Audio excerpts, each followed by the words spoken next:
Welcome, everybody, to episode 28 of the Old Men Magic podcast. How you doing, Alex? Yo, how's it going? Good. I'm doing all right. Everything's all right. Everything's all right. Last episode was the first episode right at the beginning of the podcast. I started by asking people to please give us a like. Please subscribe to the podcast if they enjoyed. I even put up a little animation. A week later, we are now -1 subscribers. We lost 1 subscriber, but I'm not giving up yet. Not giving up yet, Alex. I'm going to ask again. Please, if you enjoy the show, even if you don't enjoy the show, just give us a like, subscribe, maybe even hit that notification bell. I'm going to put up my little animation again, too. We'll see if it works. We're targeting 2 new subscribers every week so far for the year. We're hitting 1 new subscriber on average every week. So we'll get there, Alex. We will get there. Yeah, it's a process. Every once in a while, you have to shed a subscriber or 2 because, you want concentrated, good quality subscribers. Separate the wheat from the chaff. Maybe they're not even chaff. Maybe they accidentally clicked the wrong button. Yeah, maybe it was just I'm going to pretend like that's what happened. An accidental person. So, Alex, we got a really big shoe today, Alex, a really big shoe for episode 28. We're going to start with some follow-ups. Some very brief follow-ups. Yesterday, we talked about the art of Seb McKinnon. Not yesterday, last week. This is one thing I noticed listening back to myself when I'm editing. I say a lot of just incorrect things. And one of my follow-ups today will be correcting something that I said last week that was not correct. But last week, we talked about the art of Seb McKinnon. We went through some of his stuff. I forgot about this one. This is one of my favorites. And that's good. I forgot about it because it's not actually on a card. It's just his artwork for Stasis online. And I was like, they should put this on a card. I could be wrong about that, but I don't think it's on a card. I don't think you can buy this on paper. This is fantastic. Yeah, it's very like King Arthur, like vibes, like Knights of the Round Table mythology sort of stuff to me. Mm-hmm. He likes the lady of the lake sort of kind of theme, little girl of the lake. Mm-hmm. And it's a perfect representation of Stasis too. Yeah, it's cool with Stasis. Yeah. We were talking about the original Stasis art the other day, and we were just chatting on the phone about something. And it's iconic, but it's also very, not my favorite. She has a particular style. That artist, Faye Jones, might have been the only thing she did for Magic, I think. I think so. But this is like next level. This is awesome. I hope they put it on cardboard one day. Another follow-up, Alex. I said my Goblin deck has Bloodstained Mire in it. I was wrong. I was getting my fetch land screwed up because I don't think about the fetch lands very often. I don't have many fetch lands. Bloodstained Mire is the red-black fetch land. And you know what? Look, if I wanted to buy some of these fetch lands, they're not that expensive right now. And some of them have come down too. If you want to pick them up from newer sets, I say not that expensive. They are like $40, but they've been much higher. Mm-hmm. It's the Onslaught ones that are still just so expensive. Yeah, they're all still like almost $80, right? Yeah. Yeah. Bloodstained Mire. Search for a mountain or swamp. I have this in my mind because I also kind of want to put this into a Goblin deck at some point when I convert it to the Gabagoos. But I haven't, I don't have all the cards for that yet. Mm-hmm, mm-hmm. What I meant to say was Wooded Foothills. Uh-huh. I have one. Sure, I remember that one. I have wooded foothills. Footed Woodhills. Again, printed in Onslaught and Zendikar. Something. It's just a mountain or forest. Okay. So right now my Goblin deck is red-green, mostly red, a little bit of green. I got one Wooded Foothills. So that's all. I screwed up my fetch lands. I had to correct that mistake. You also had a card you couldn't remember. You're talking about a white card that prevented combat damage, and I think you were thinking about reconnaissance. It was, yes. I remember. I found it after, and I don't remember why we were talking about it, but I couldn't remember what it was called, so I just thought I'd mention it. But it's a pretty good card. I'm gonna have to pick one of these up soon. We were wrong about how it worked too while we were talking. Yeah, I might have brought it up in the context of like stopping your opponent's attackers. I can't remember, but We were discussing like something with a fog-like effect. Yeah, this is Yeah. something that spiked up to $20. It's down 50%. Yeah, it's a pretty good price now, and I like the utility of this for one white. I'm looking at a lot of enchantments. I've talked a lot about enchantress decks or something like that, and I keep having these like sort of various ideas for them, and there's a couple versions I want to like tinker with. Mhm. So this would, any low casting cost enchantments I'm kind of extra paying attention to.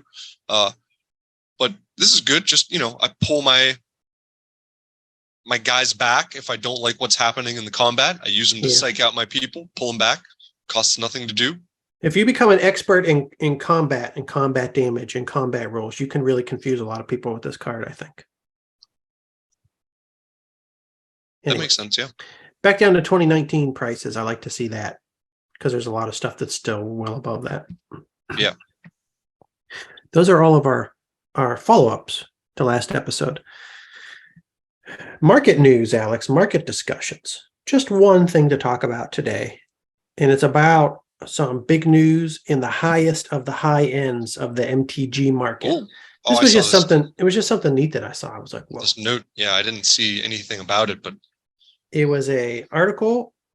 This is cut off here, but this is Hipsters of the Coast, an article from Hipsters of the Coast. BGS Pristine 10 Alpha Lord of the Pit sells for $105,000 at PWCC. I don't know what PWCC is.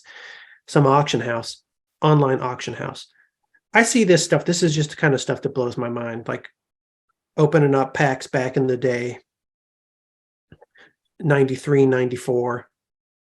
Even though we knew at the time some of the stuff was collectible, I never imagined a world where people would regularly be taking Magic cards, like sending them away to Beckett or other companies to like grade them and encase them in a slab of plastic so they could like apply some sort of crazy multiple to it that would then sell at some high-end auction house. It's crazy to me. 6 figures.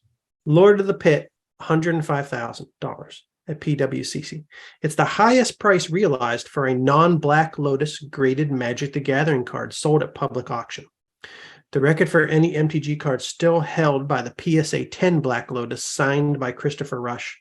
That sold in 2021 for $511,000, $511,000, $100. And the Post Malone $511,100. Let me try that a third time. Am I?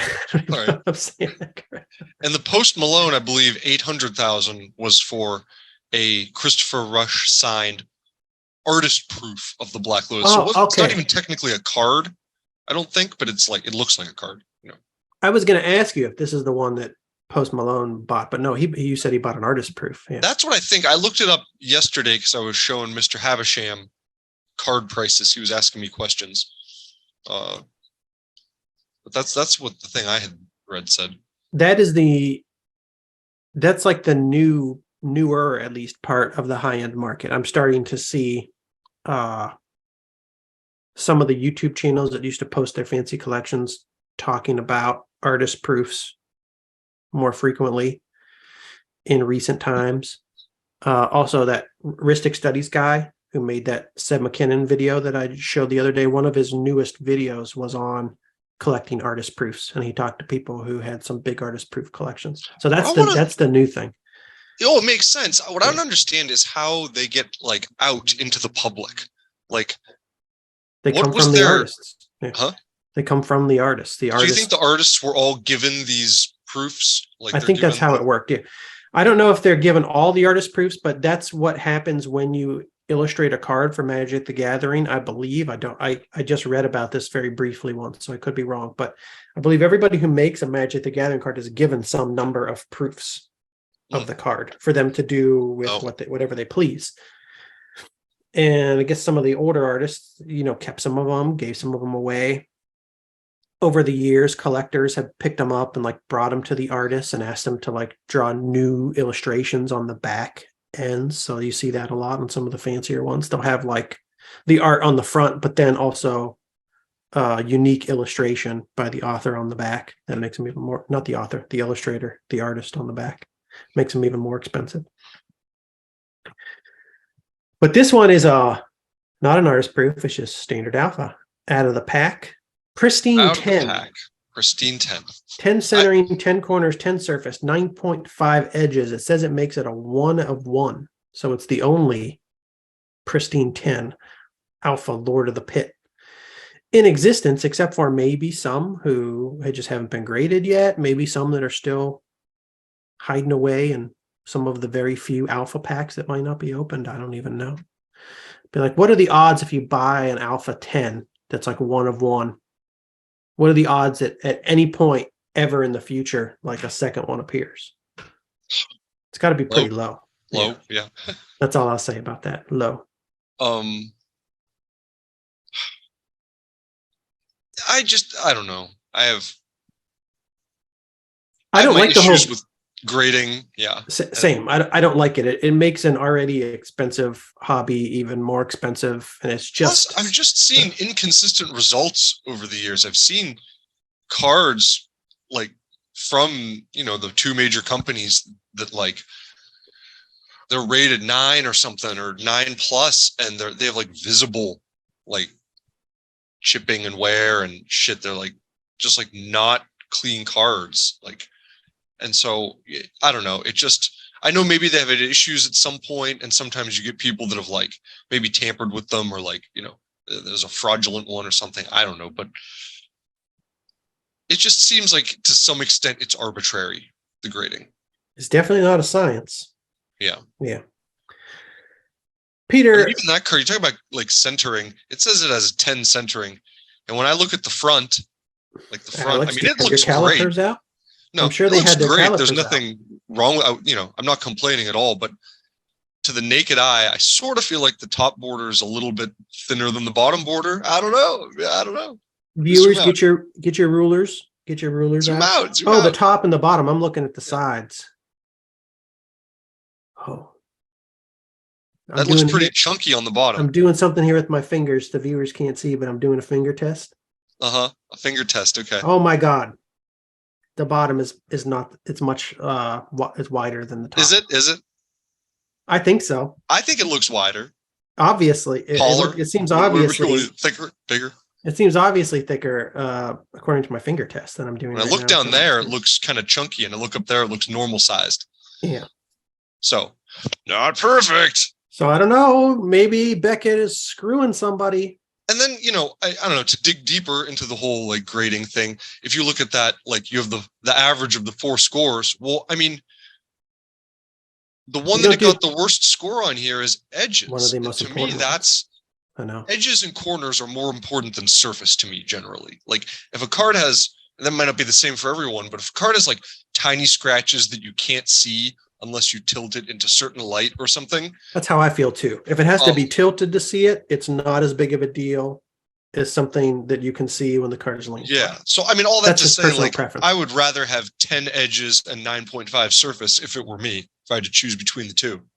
Yeah. So Alex would never spend $105,000 on this Alpha Lord of the Pit. What is this crap? Here's another thing about this that caught my attention when I was reading this article. Peter Petipas, manager of TCGs at PWCC Marketplace, said in an email provided by the company, a first print Lord of the Pit in pristine condition is nearly impossible to come by. This is one of the most powerful monster cards released in alpha printing, so it's rare to find a copy that hasn't sustained damage due to heavy play. Is there anything that sounds odd to you about this sentence? Well, there's a few. For starters, I don't know what a monster card is. That's not a thing for Magic. So the manager of trading or TCGs is calling creatures in Magic the Gathering monsters. Cards? Like he's a Pokemon fan or something. That's what I was wondering. And I was like, it doesn't say like specialist in Magic the Gathering. It says manager at TCGs, and maybe other TCGs like Pokemon. Did they say monsters? Are they monsters instead of creatures? I kind of let that slide as you were reading it. I kind of like glossed over it, but then when you made me pick something, I guess that was what I had to pick for being out of place. That's what I was like, what is this guy talking about? And then I thought maybe I need to give him a break. Maybe other games like Pokemon, for instance, they say monsters. But like I've never been talking to somebody about a Magic the Gathering card and they're like, My What's your deck favorite has monster? 17 monsters in it, or this is a great 4-drop monster or 3-drop monster. So like, what are you guys doing? You don't even funny. know the game. You're just slabbing up these cards and selling them for big Slap up another one, Junior. Also, this isn't Peter Petipas's fault, but I don't. The quotations here driving me crazy. Open quote. Period, open quote, end quote. What are you doing? The hipsters of the coast copywriters were high when they let this one through. They're smoking their ganja. But maybe so that's not right. That's not correct, right? No, they just left nitpicking. out the end set of quotes on the first one. I'm just nitpicking right now. But the monster thing was like, what? That was they don't need that. Like the whole thing's one quote by him, right? So they don't need the one in the middle at all. It could just, That's what I think. Yeah. They probably mashed two quotes together or something, had something and edited it out, and then they forgot to take that out. Okay, not important. Just me being a jerk. Important. Not important. But the monster card still throws me off. So it says, I think his point is, especially, is correct that in that stage of the game early on, this creature, it was a Timmy card, and Timmy cards back then probably did see a lot of play. But did anything from like an alpha pack see, significantly more play than anything else out of an alpha pack? Probably not if it was open back then. Do you see what I'm saying? Like, yeah, I don't know. I kind of agreed with this though. I was like, you remember when we were opening packs? Like, what did everybody want? Yeah, some stuff went in your box and you didn't use. So yeah, it's to some extent true, I think. Kids opening these up in the early days when all you see are like the power toughness. I would think that like Shivan Dragons would be beat to hell. Forces of Nature would be beat to hell. Lord of the Pit, like anything good and desirable, but people didn't even have card sleeves. You know what I mean? When Alpha came out, we didn't even have card sleeves at first when like Revised came out. I mean, I'm sure they existed and people more sophisticated than us were using them already, but like, yeah, pristine 10 of anything is hard. Alpha is hard to come by. Now, the other thing is that there has been some alpha and some of everything that's opened later on, years down the line. Stuff has been cracked, and all of that stuff, I'm sure, goes straight into sleeves. Yeah, there are people online who I'm sure have opened alpha. I'm sure open boosters has. Have you ever seen open boosters? No. I think actually maybe one video of his that went like viral all over the internet because people were like, "What is this crazy lunatic doing?" He has all sorts of boxes, like sealed boxes of beta. I know he has at least one alpha. I think he might have it like up for sale somewhere. There might be just like an open invitation for anybody who wants to buy it. I don't know what he's willing to let it go for right now. I don't know if it's like $2 or $3 million. I think he recently raised the price of what he would take for it. But he has a lot of old unopened boosters, and he just has a channel called Open Boosters where he opens them. Yeah. And it just, the camera's pointed at the card. He has his gloves on and he opens the cards and he goes through them. And he had a viral video that went crazy. I don't know how many years ago. I wasn't even paying attention to Magic the Gathering at the time, but I came across this video. He opened a Lotus, and I don't remember if it was a beta or an alpha, but he was like shaking, and people were like, "What is this lunatic going on about with his gloves and like freaking out about a flower card?" And I was like, "Oh my god, oh my god!" Why did I start going on that? Yeah, because you were saying, there's sealed cards. There are people that still have, I guess my whole point was that in my opinion, just personally, I kind of feel like when it comes to alpha and beta, anything that's in perfect condition is probably from, later opened stuff that had been. Yes, that's where I feel this card probably came from too. Even if this had been opened and just like thrown in a box and like not really played with back then, like it would have had a scuff or two on it, or you know what I mean? Yeah. It said that they reached out to the purchaser and the seller and both declined interview. So we don't know who sold it or who bought it, but I had the same feeling. This is probably somebody who like collected sealed boxes, sealed boosters, and maybe opened one. not that long ago. This is what Open Boosters does. He opens them and he immediately, with the gloves on, he immediately sleeves them up, and I'm sure he sends out a bunch to get graded too. Yeah, if it's not damaged and it's centered properly, then then you have a grading candidate. I guess, right? Like that would be the only things that could. Yeah, printing anomalies or something like that. Like print anomalies, centering's probably the biggest thing. Almost everything is going to come out with or damage. Good edges from just something that had happened in the pack or in the printing process. But I wonder if we can see anywhere like what an Alpha Lord of the Pit went for that wasn't graded. Like I wonder if we can even if any have sold recently. Yeah, even find that information. I wonder if Alpha Hoarder bought this. I bet it'd be 1,500 or something. I don't know. Just throwing out a guess. Okay, 3 listings right now. Jesus. Moderate play, heavy play, light play. Okay. So under 2,000. At least asking price was higher than I thought. Look at the moderate play. So this is a huge difference between what we're seeing. Look, there's wear everywhere. Yeah. All around the entire edge. But still, like, that's not a horrible card right there. It's it's played, but it's for Alpha and trashed. 100x multiplier just for perfect edges. Yeah. Crazy. The centering doesn't look any worse on this card than the one we looked at to my naked eye. No, it's a ton of edge wear though. It is a lot of edge. Yeah. Oh, of course. This one's worse. Yeah. Lots of surface wear. Lord of the Pit 6'5". I can't even. It's hard to see, but I know he took shit. You think if you're selling a card for like $1,500, you'd take better photographs. That always makes me suspicious. Yeah, he does have 100% reviews. 1,800 sales.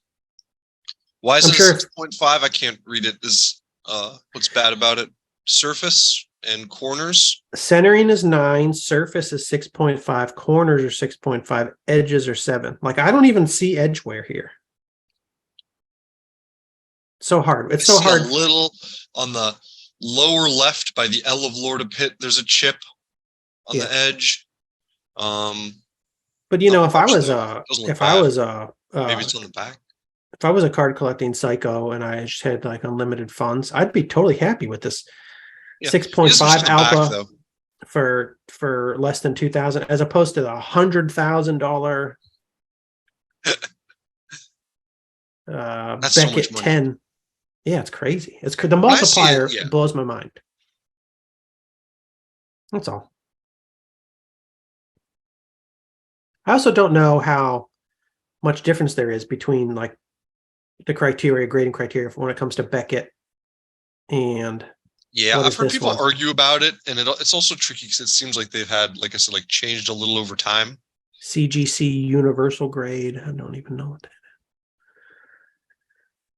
is. Anywho, I just thought that was neat. Because there's 2 main ones, and then there's more that are less reputable. That might be one of that second one you showed might be one of the less good ones. Beckett top 2, and I've seen this a lot.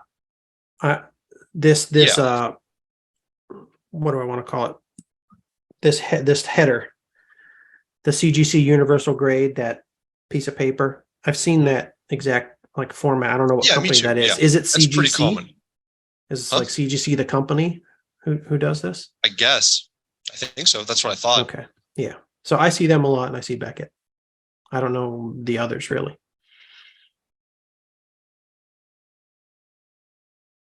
This guy has a lot of stuff. When I look for old stuff, he pops up a lot. Ancestral MTG.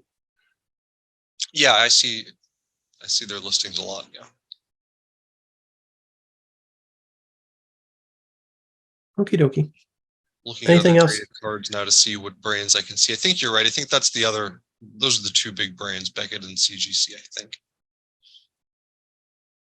I'm not an expert about this grading business. The closest current comparable card on the site is a BGS 10 population 4 Beta Mock Sapphire. It is listed with a fixed price of $49,000. It's a spicy meatball. So, Beta Mock Sapphire for $49,000. A beta sapphire that's heavily played. I shouldn't say heavily played. Definitely played. Goes for probably over $4,000. Definitely. I mean, unlimiteds I see for like 4,000 in like moderate play condition, light play condition. I'm just trying to Definitely think. rather have the beta sapphire than the Lord of the Pit. Yeah, the Lord of the Pit multiplier just seems far more insane than what I'm seeing here for the Betamax sapphire. When it comes Like to sorry. if you're thinking about the price difference between this BGS 10 Betamax sapphire and what you would have to pay for like a light play Betamax sapphire, not a 10x difference. Mm-hmm. Maybe because there's 3 others. Maybe the insanity over the Pit is it's one of one. That's gotta be. I guess, but that makes it very shaky to me. Like, you're dealing with something that has such a high price tag, and like in an auction scenario, it's like, what's to say that when you go and sell that, it's lost 10% of its value, you know? Oh, I mean, yeah. Like it just You don't seems know. so touchy and risky to me. Like, You have to have a lot of box, disposable. it's like highly playable. The Lord of the Pit is just like, Yeah. it's only going to have its value if like collectible graded Magic cards specifically are continuing to be. Yep.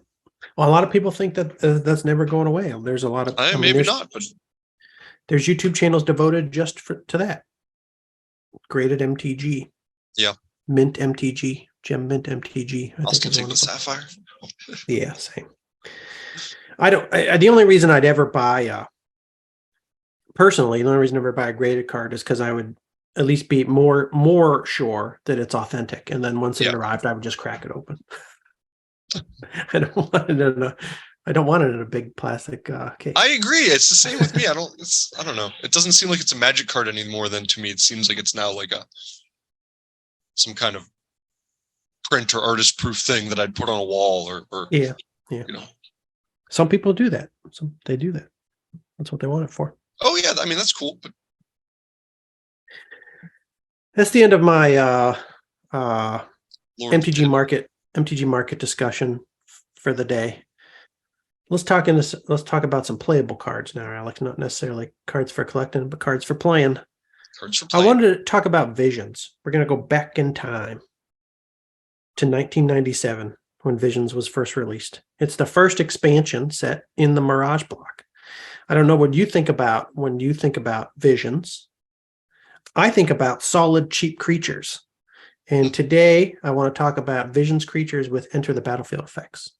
Okay. We talked about some of them here and there on the show, but I want to focus on these. I don't know if these are the oldest Enter the Battlefield creatures in Magic. If you can think of older ones, tell me. If any listeners can think of older ones, let me know.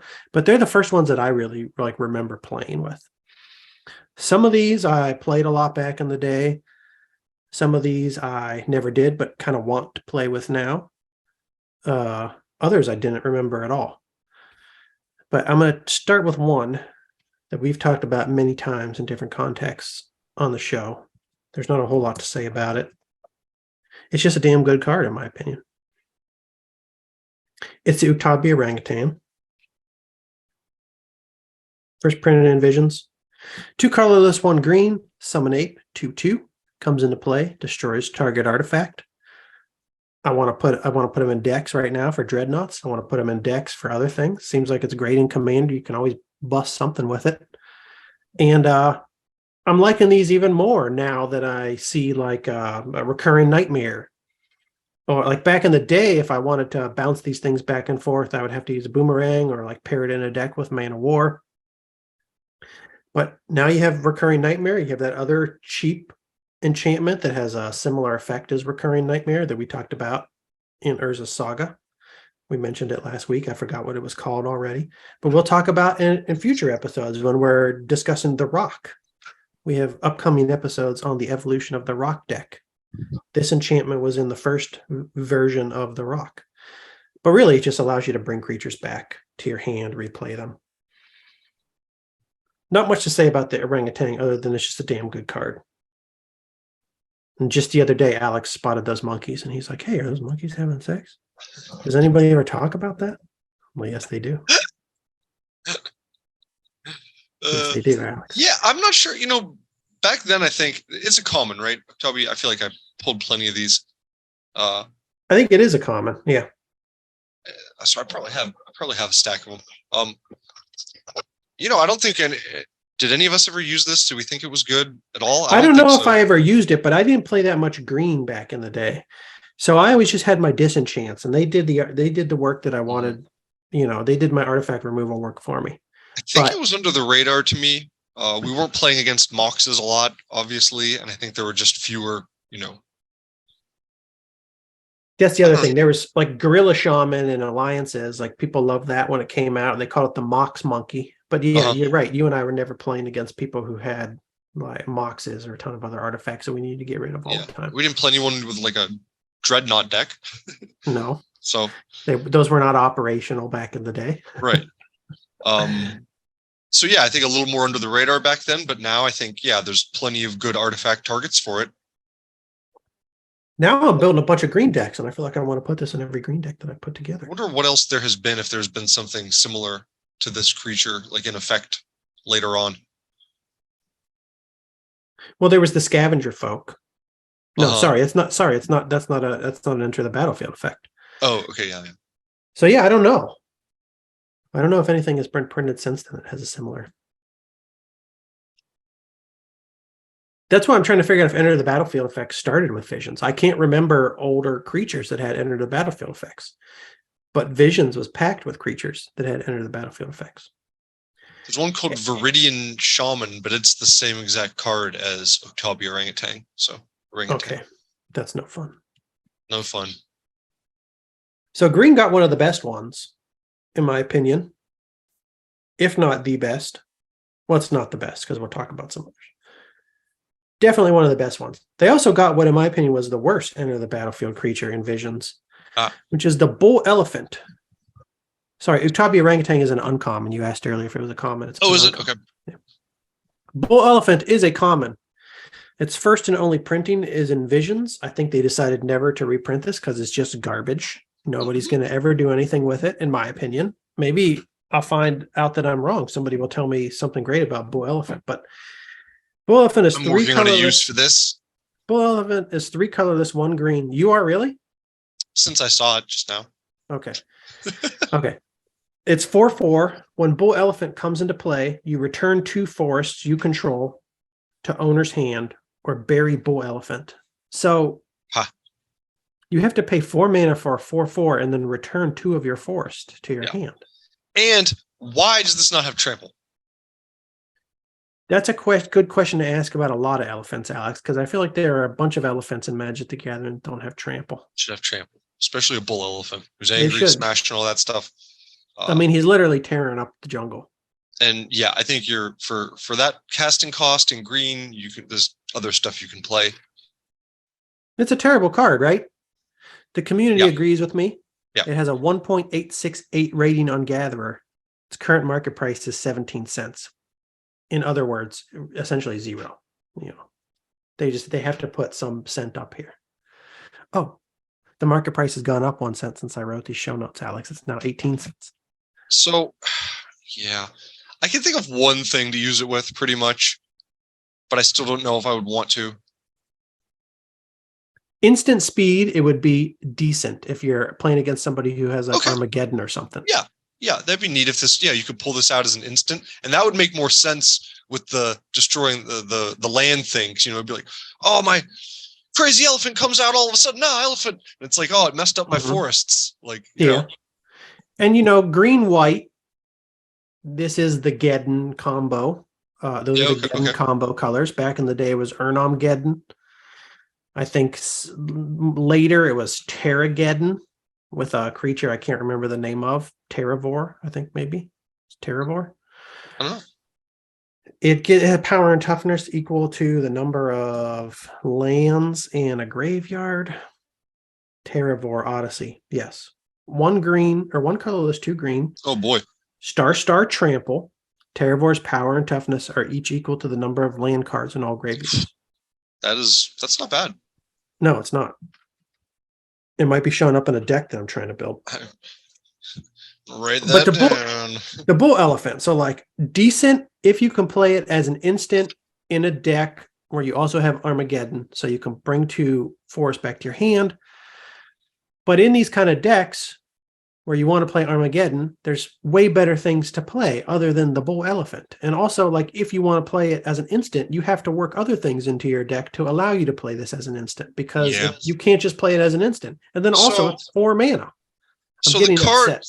I'm conflicted. I didn't want to reveal this because it was one card that I was going to save for off the podcast to try to surprise you with, because I want to make a deck with it. But I don't know when we're ever going to play, and who knows, whatever. So look up Nantuko Cultivator.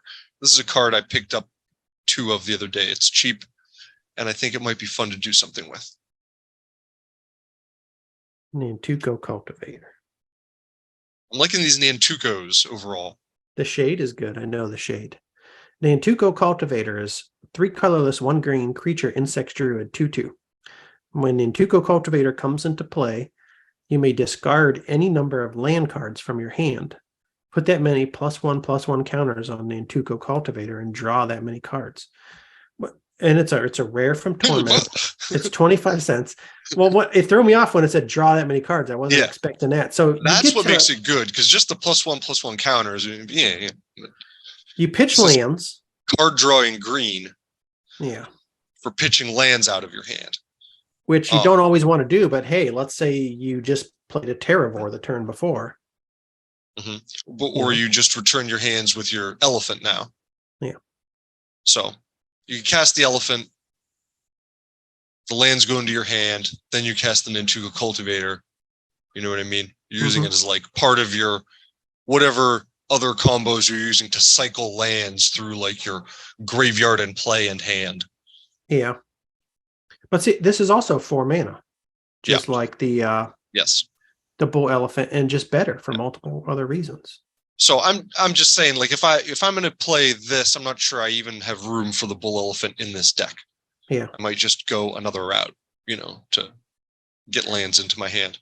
That's how I feel about the bull elephant. I'm like, I feel like I need to really ignore 10 other cards that should be in its place to put that in my deck, which is probably why it has a 1.868 rating on Gatherer and never gets played.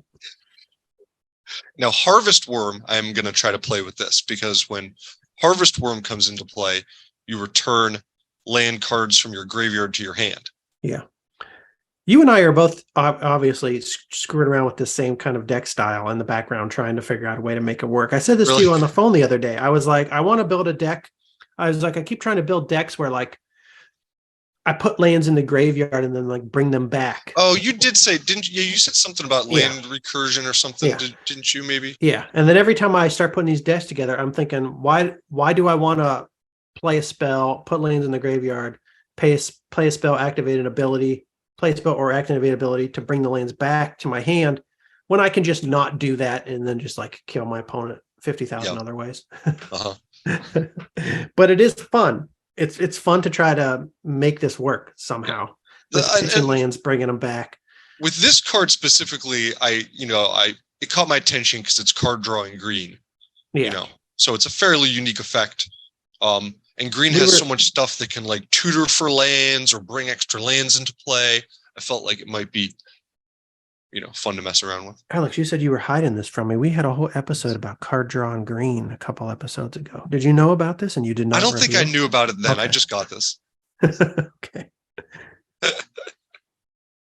Yeah, I thought this in, like, green, maybe a little bit of white. I could use, like, tithe. I could use land tax. Yeah, tithe, land tax. Bull elephants.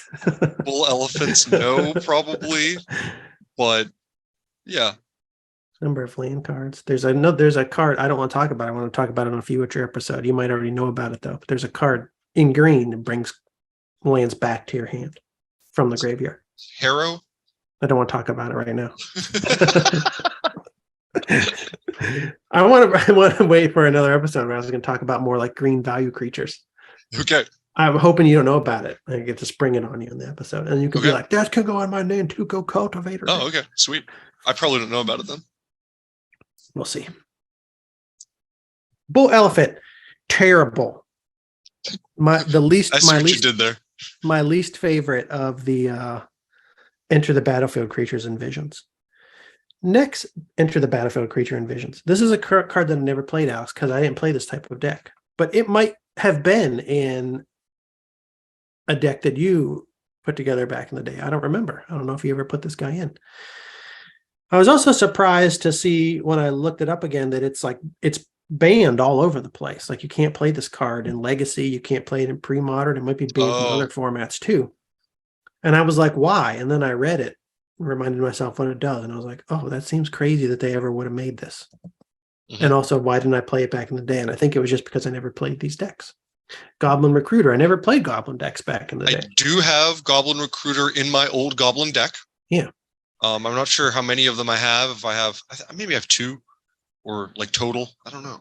It is an uncommon, first printed in Visions, reprinted in 6th edition and in anthologies. It only costs 1 red, 1 colorless, summon Goblin, 1/1. When Goblin Recruiter comes into play, search your library for any number of Goblin cards. Seems crazy.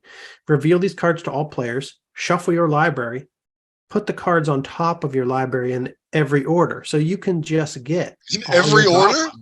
In any order. Did I say every order? Yeah. In any order. In any order. You just get all your goblins if you want. Yeah, you stack the top of your deck with goblins. You're like, I'm tired of mountains. I don't need any more land right now. I need hardcore goblins coming in hot.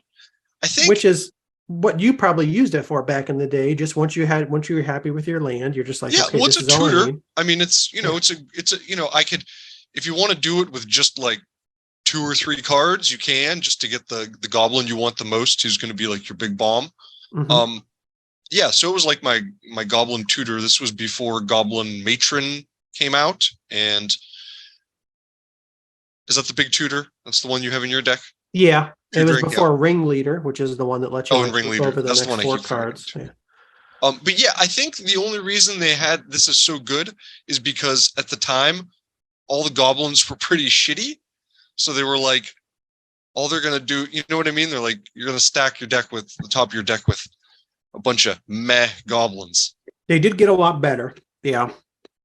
Like you couldn't get a goblin sharpshooter with this. You couldn't get almost any of those good goblins in your deck.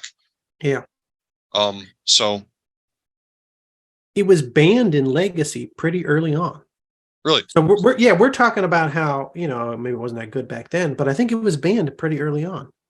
And I think that, well, I was reading an article where I think somebody said it was like banned longer than it had been unbanned, but that wouldn't really mean much at all if this article was just written like last year or something.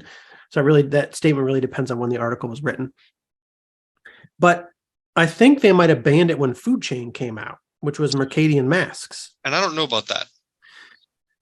This is what I was trying to figure out. Banned in Legacy, I think because of a combo with Food Chain. And let me pull this article. I found this article. Once my page loads. I remember seeing the new art for this card. On some website called erictwice.com. Who is Eric Twice? I don't know. I'm gonna click this right now because I want to figure out. Oh, this guy. He kind of looks like Adam Carolla. He's a Spanish writer and games critic. My dad once made the mistake, blah, blah, blah. Blah, blah, blah, blah, blah, blah. But he also has a blog where he wants to cover great games, new and old, provide insightful criticism, remain fiercely independent, and help us play games better and learn more from them. Well, Eric Twice wrote an article in 2020 why Goblin Recruiter was banned and should remain so. So he is surrounded by all these super powerful goblins of today. Not of today. They're old. Of post-Visions. Yeah, they're the things that we all recently learned about. They're all like Urza's Saga and after. Onslaught, Scourge. So I could definitely see how like when Urza's Saga hit, they might have like banned this card. Mm-hmm. Or not long after. Consider the following. Vampiric Tutor looks for 1 card, puts it on top of your library. That card is banned in Legacy. Used to be banned in Extended too. I think it's also banned in Pre-Modern. I was kind of surprised about how many formats Vampiric Tutor was banned in. Yeah. I think that there are just combo decks that just do work these days in ways that they couldn't do work back when we played. Because Vampiric Tutor and Demonic Tutor were obviously powerful. I mean, you would splash black in your deck just to include those. But it's not like every time you got your Vampiric Tutor or your Demonic Tutor, like the game ended, so you had to ban it or anything. They weren't that. Goblin Recruiter is similar, except I can find 20 or more cards. This is true. Sure, you're limited to goblins, but being able to search for dozens of cards is still fundamentally broken. Unlike dwarves or soldiers, there are some very strong goblin cards. Yeah, so this wouldn't necessarily be broken if you were just using it to line up your Mons Goblin Raiders and your Goblins of the Flarg and maybe even Goblin Kings. That's not necessarily, that's not going to put your opponent away. Yeah, because it also means you can't, you're not going to draw any land or mana or lightning bolts for the next few turns.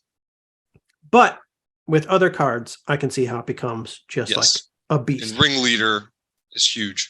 The best way to abuse Recruiter is to pair it with Goblin Ringleader. You can play Recruiter, stack your deck, and then make sure every Ringleader draws you 3 goblins plus another Ringleader to do it again. So this is true. So you're just going to be putting 3 more goblins in your hand every turn. 4. Yeah, because you're going to be playing the Ringleader, 4. Then you play the Ringleader, and then you 4 more, and one of those is a Ringleader, and you just keep doing this over and over again. 4 goblins, Ringleader down, 4 goblins, Ringleader down. After your first Ringleader down, everything you play after that is going to have haste because it gives everything you have haste.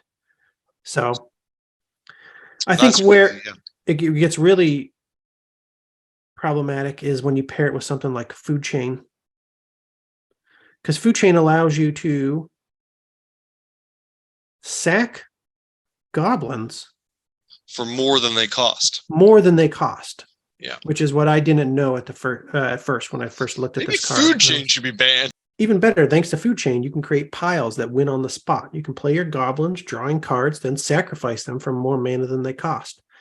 Eventually, you end up with a massive pile of creatures, which can either attack or win the game through other methods. But why do you want to sacrifice? I guess you want to sacrifice unless you needed to. I guess he's just saying that it's, you have a ton of available mana if you want to throw a fireball or whatever. That's true. You could do that. Also, you could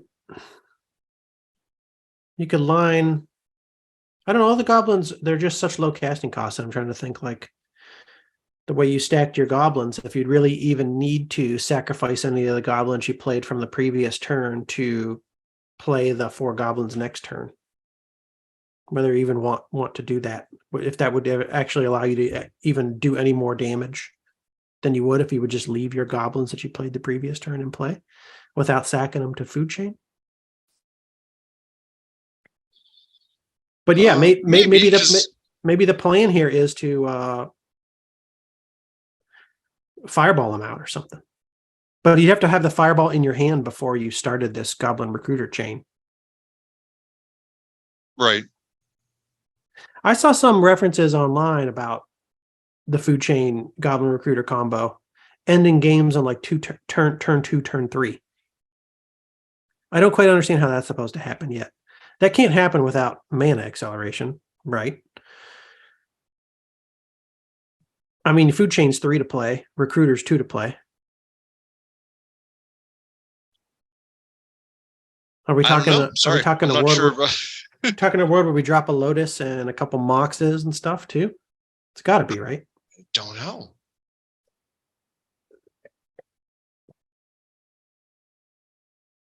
But they play it with other stuff too. 3 Recruiter, Food Chain Goblins decks regularly won in turn 2. That's what it is. Don't know how that works yet. Through Recruiter, because for this to happen, you have to have your Recruiter out, you have to have Food Chain out, turn 2. And then you have to have something to kill them with. So I'm just not yet sure how that happened. But it seems like the Food Chain is a big reason why the Recruiter was banned in the formats that it was banned in. I like the fact that it's not banned in formats where you can play it as one of. Mm-hmm. So I think this could make a very fun commander deck. I just have to find out if there's anything you can play it with. I mean, you don't have to have a goblin as your commander in a goblin deck. I could just pick just a red-black commander. Just a red-black commander. It's not as exciting. It could even be a 3-color commander if you want. I mean, yeah. So just have a non-goblin commander. Green. Have a non-goblin commander, and then just stack it full of goblins and a goblin recruiter. Would be interesting. If I didn't say it already, it's 4.621 on Gatherer. Very high rating on Gatherer, of course. And current market price of $6.86 at the time I wrote our show notes. It is now up to $7.12. This was just like $2 until the pandemic. And then everybody was all of a sudden like, I need to buy goblin recruiters before I die. I guess. But it's still not crazy. I assume the banning has kept the price down. Yeah. But, Commander itself, since it's such a popular format, it drove the price of all sorts of things up, and it's been legal in Commander. Mm-hmm. For all I know, it was unbanned in Commander. I don't think Commander has an official ban list, though. It does. That's not true. It does. It's, official, like semi-official. Anyways. I like the recruiter. Probably, it's probably the best enter the battlefield creature in Visions. Although I like the orangutan. I get more play out of that. We'll get more play out of that just because it goes in more types of decks. Yeah. Yeah. Next enter the battlefield creature in Visions.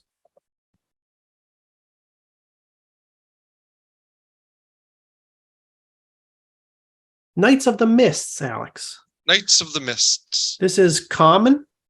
Some of these, I'm sure. First and only printing in Visions. It will never be reprinted with this art again because it was illustrated by the guy who loves Hitler. It has a casting cost of 2 colorless, 1 blue. It is a summon knight, 2/2 flanking. Not bad. Whenever Knight of the Mists come into play, play 1 blue or bury target knight. You can imagine why this card doesn't get much play. Very narrow use case. How often are you going to want to either bury your own knight or be playing against a knight deck? Almost never. Yeah. If you're playing against a white weenie deck, they're going to have white knights, but you can't play this card unless they have a white knight on the only scenario is that you're playing this against a deck with knights in it. I heard pretty good. I heard somewhere, I was listening to a podcast and somebody mentioned this card actually, and they were like, "Oh, this was actually really big in Type 2 in its day because there was like a really popular knight deck that was going around." Yeah, and I was like, you could sideboard. If there was a popular deck with knights, and you had sideboard it. I don't know what that deck was. It does have really good art. It's a shame that this guy loves Hitler because I always like this art. I know.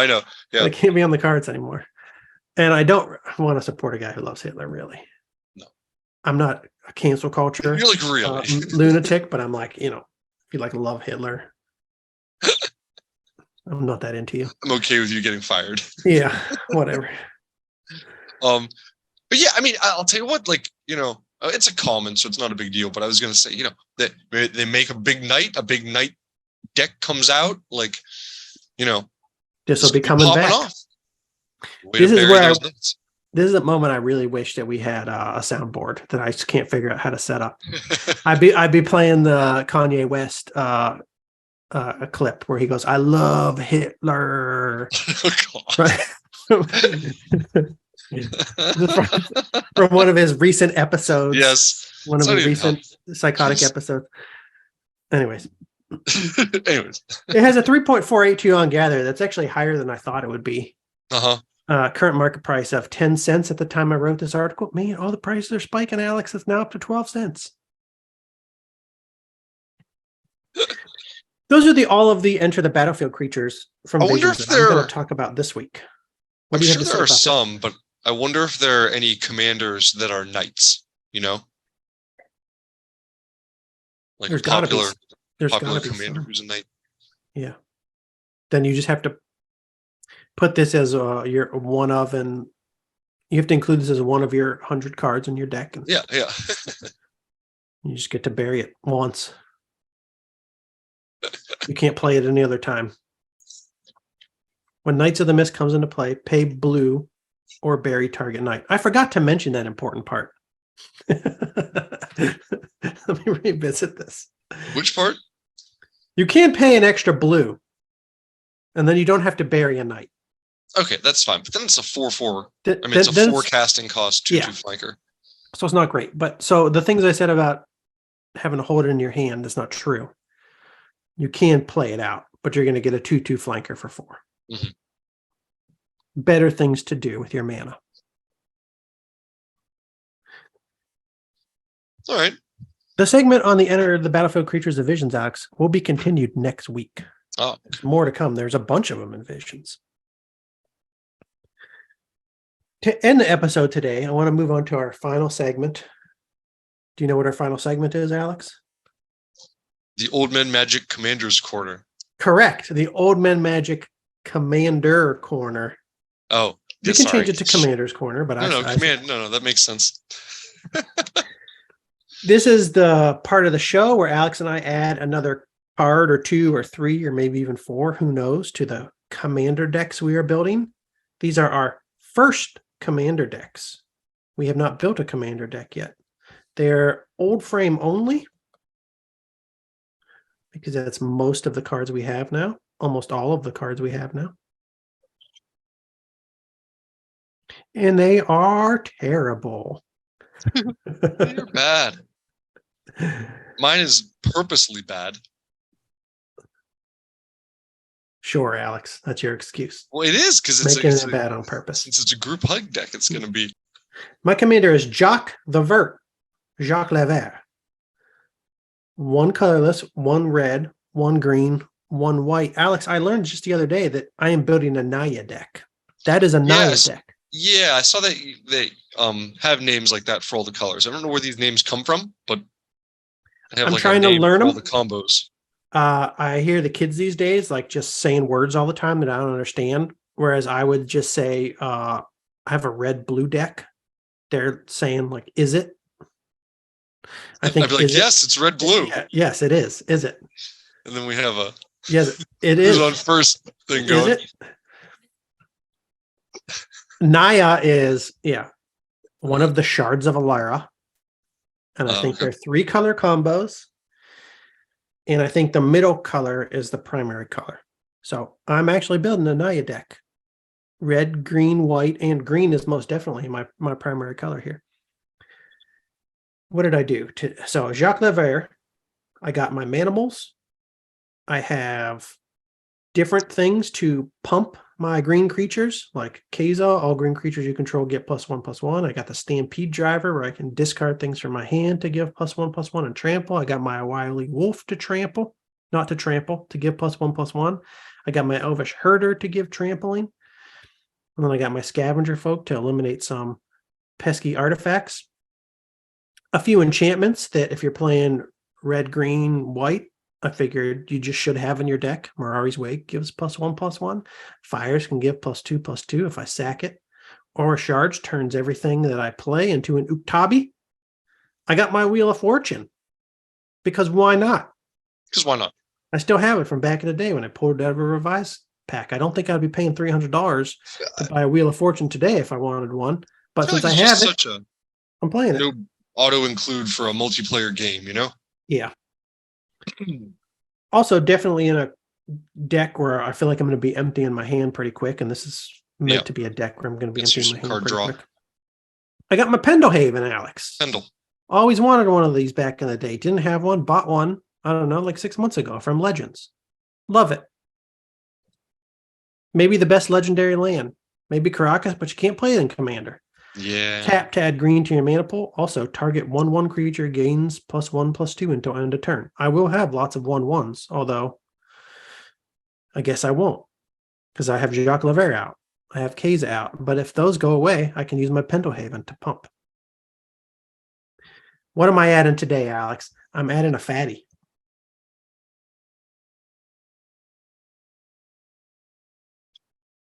I am adding. Where'd he go? Where are you at? I just saw him. popped up for a second. Lost it. I forgot to add him. Let me try this again. Alex, today I'm adding a fatty. Oh, no, I think it's there under Finhorn Elves. Go down. Is he hiding? Oh, okay. They hit him. They hit him under the elf. I am adding, Alex, Rith the Awakener. I'm not adding that version of Rith the Awakener. I'm adding this version of Rith the Awakener, the original from Invasion. It is a... Dang it. There we go. 6/6 flying creature dragon legend. For 3 colorless, 1 red, 1 green, and 1 white, you may play Rith the Awakener. Whenever the Rith the Awakener, the Rith Awakener deals combat damage to a player, you may pay 2 colorless and 1 green. If you do, choose a color. Put a 1/1 green sapling creature token into play for each permanent of that color. This guy's so awesome. If you get him to work in a commander deck, it would be very exciting. But I am positive that like as soon as he hits the battlefield, he's going to be a target, major target for removal. 4-player deck, each permanent of a single color. I personally am going to have a ton of green permanents out because almost all my permanents are going to be green. Maybe all my permanents so far are green. They are. Damn, girl. So even if nobody else has a green permanent on the battlefield, I'm going to have a lot of sapling tokens hitting the board. Maybe if I have my Keza and my Jacques Laver out, they'll be not 1/1, not even 2/2. They'll be 2/4. I like it. Anyways. Yeah, I think he's sweet, and it obviously fits the deck. I got a lot of little things in my deck so far. I wanted to put in a fatty. I'm also going to add a second one, Alex. It's going to be a card we talked about today. I'm throwing the orangutan in. Oh, nice. The good old Uktabi Orangutan. Some more artifact removal. I need more than just my scavenger folk. I won't always have my ore shards out. I'm assuming there's going to be a lot of artifacts on the board in any commander game. So, putting the Uktabi out. And I'm going with the original printing from Visions because it's cheap. I approve. Excellent. 12 creatures so far. 1 commander, 12 creatures, 1 sorcery, 3 enchantments. All the pumps coming from the different directions. Pumping. Everybody's going to be pumped up. It's going to be crazy.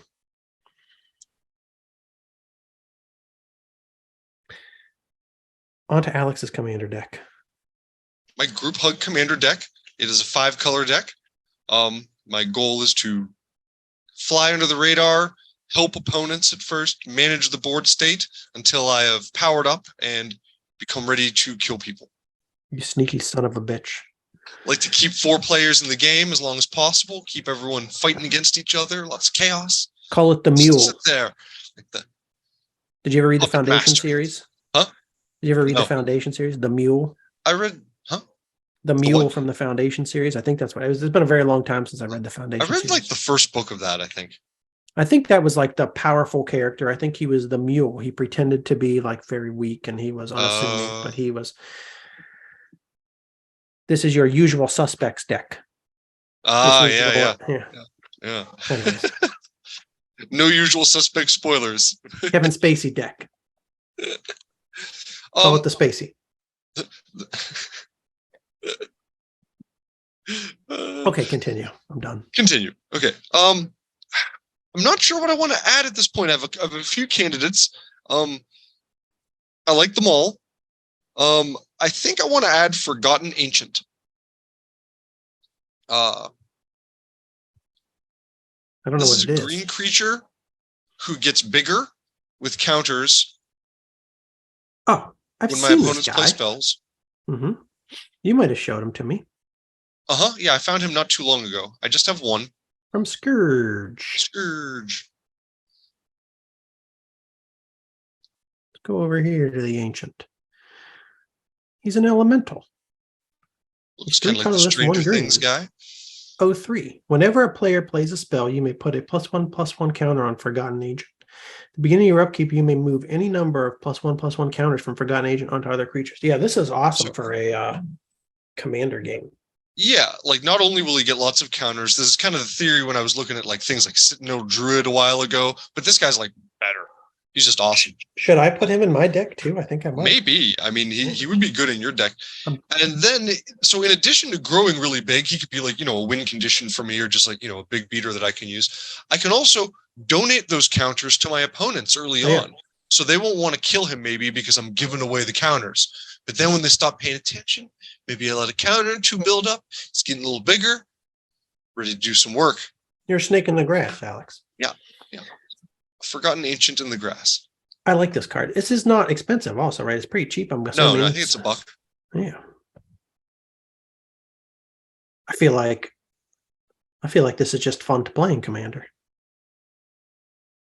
I shouldn't say I've never played a Commander game, so maybe not, but I feel like it's just fun to play in any multiplayer game. Whenever a player plays a spell. Q. I was like, what if only he came out at 0-4 so it couldn't be bolted. But if I have my Keza in play, or if I have my Jacques Levere in play, he won't be boltable. And he'll get a +1/+1 counter super fast. You know what I mean? Yeah. What if? I know what you're going to say. Is this going to be a segment where we confuse ourselves about the stack again? Yeah. You play Forgotten Ancient. Your opponent lightning bolts Forgotten Ancient. Does he get the +1/+1 Does he counter? get the +1/+1? You had to do that, didn't you? We can cut this out of the show.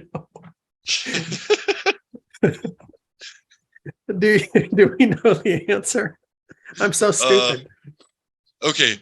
Forgotten Ancient's first ability will resolve before the spell that caused it to trigger. Putting a +1/+1 counter on Forgotten Ancient is optional. Okay, but it says the ability will resolve before the spell that caused it to trigger. So you lightning bolt, the ability resolved, then the lightning bolt resolves. So is it because the triggers don't go on the stack? Are they faster than the stack? That's my understanding. Or do they go on the stack, and because they come after the bolt, then they're on top of the stack? Oh, geez. Yeah, I don't know. It doesn't. We don't need to figure that out right now. No. But we know either way, if you try to bolt this guy, he survives. Unless that's what it seems like to me. So I like that. I didn't even consider that, but yeah. You can't chain lightning him. I'm writing something down. What do we want to answer? Do triggered effects or abilities go on the stack?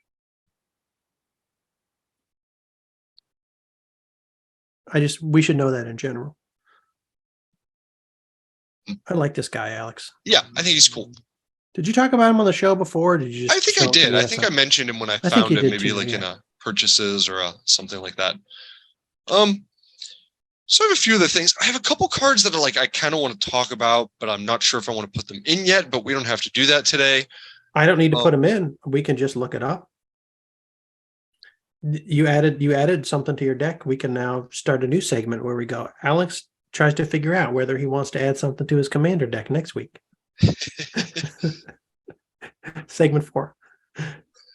Let me do this. I'll just throw out another card that I think I am going to put in. Okay. And that card is the Sad Elephant from Illicit Auction. Oh, Do you know that card? I remember the art. I think I spelled it wrong. I remember the art, but I don't remember anything about what the card does. He's a sad elephant. Yeah. It's from Mirage. Okay. Mirage block. This card I want to add just because, like, I think it looks fun and I want to have an excuse to play it. And Steady Riser. Your game is the time to play it. So, anyways, it is a sorcery for 3 colorless, 2 red. I choose a creature. Each player may bid life for control of that creature. I begin the bidding with 0, and then in turn order, each player may top the high bid. The auction ends when the high bid stands. The high bidder loses an amount of life equal to the high bid and gains control of the creature. You're like, I hate this. I hate this card. Why do you hate it? It's just so annoying. I don't know. So yeah, I don't know. I think it'll be fun. I'm gonna send the bidding process around the table. People are gonna pay life. It'll be fun. It'll be chaotic. And this is the point of the game where I go, what are we even doing here? Are we playing Magic? Or is this a circus? What are we doing here? This is not Magic as Richard Garfield intended. That's funny. No, I get it. It's a goofball card, but yeah. And maybe I'll take this out because it is 2 red casting cost. It's a fairly high casting cost, but I feel like this is one of the only chances I'll ever have to try it. So I'll put it in for now and we'll see. Not bad, not bad, not bad. So Alex will maybe add illicit auction to his deck. And then when he plays it, Steve will go, what are we even doing here? Flip the table. What are we even doing here? What are we even doing? I think that's it for today's episode, Alex. All right. We did some ETB creatures. We did some market news. We added to our commander deck. We had heaps of fun. Now it's time to do everything else I need to do today, which is going to be far less fun than podcasting. I'm sorry. Time to work on Sunday. But before we leave, I'm going to ask you if you enjoyed the episode, if you made it this far and you haven't subscribed already, please subscribe to Old Men Magic. Please give us a like. Please hit that notification bell. You can also find Old Men Magic on Twitter at Old Men Magic. If you don't want to watch us on YouTube, if you prefer audio only formats, you can also find the podcast on Spotify and Apple Podcasts. Do you have anything to add, Alex? Nope. Have a good weekend, everyone. Nothing to add. Talk to you later.